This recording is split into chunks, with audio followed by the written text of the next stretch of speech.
10th Day of Waiting on God by Andrew Murray. Waiting on God in humble fear and hope. Behold, the eye of the Lord is upon them that fear him, upon them that hope in his mercy, to deliver their soul from death, and to keep them alive in famine. Our soul hath waited for the Lord, he is our help and our shield. For our heart shall rejoice in him, because we have trusted in his holy name. Let thy mercy, O Lord, be upon us, according as we wait for thee. Psalm 33, verses 18 to 22. God's eye is upon his people, their eye is upon him.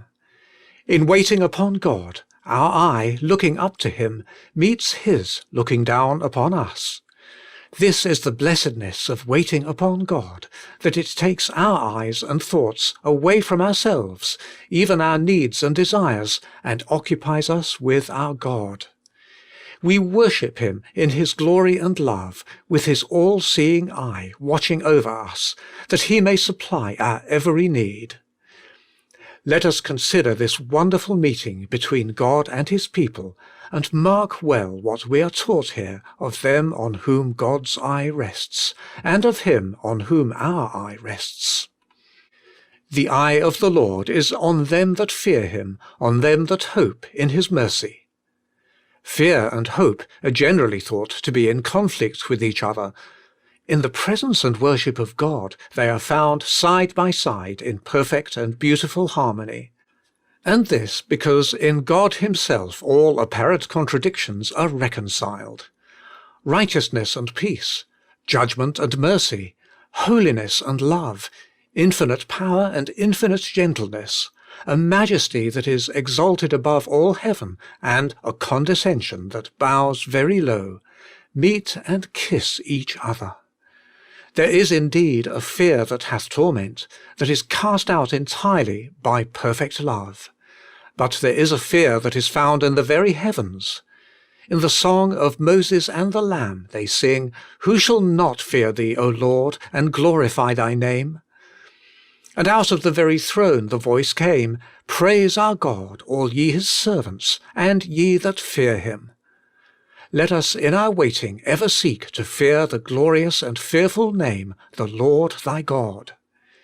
The deeper we bow before his holiness in holy fear and adoring awe, in deep reverence and humble self-abasement, even as the angels veil their faces before the throne, the more will his holiness rest upon us, and the soul be filled to have God reveal himself.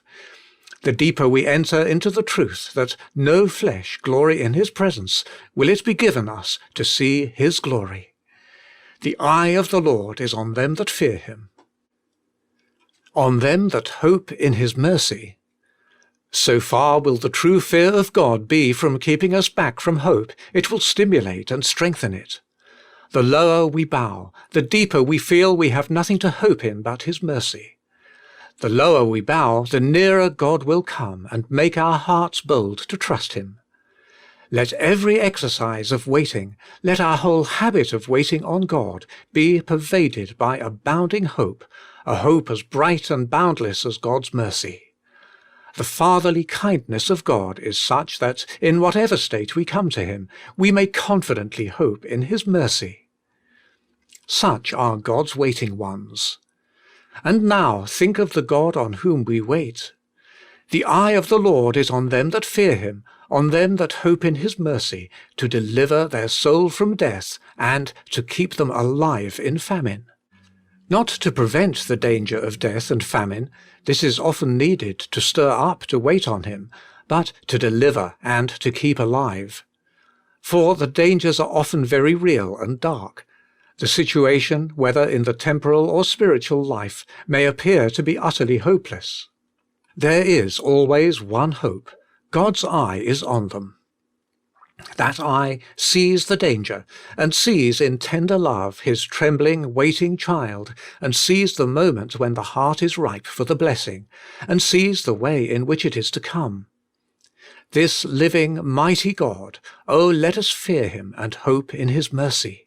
And let us humbly but boldly say, Our soul waiteth for the Lord, He is our help and our shield.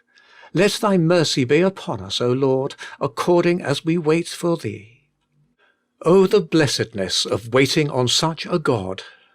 A very present help in time of trouble, a shield and defence against every danger. Children of God, will you not learn to sink down in entire helplessness and impotence, and in stillness, to wait and see the salvation of God? In the utmost spiritual famine, and when death appears to prevail, oh, wait on God. He does deliver, He does keep alive. Say it not only in solitude, but say it to each other. The psalm speaks not of one, but of God's people.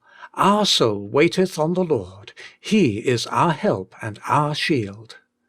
Strengthen and encourage each other in the holy exercise of waiting, that each may not only say it of himself, but of his brethren. We have waited for him. We will be glad and rejoice in his salvation. My soul, wait thou only upon God. End of 10th day.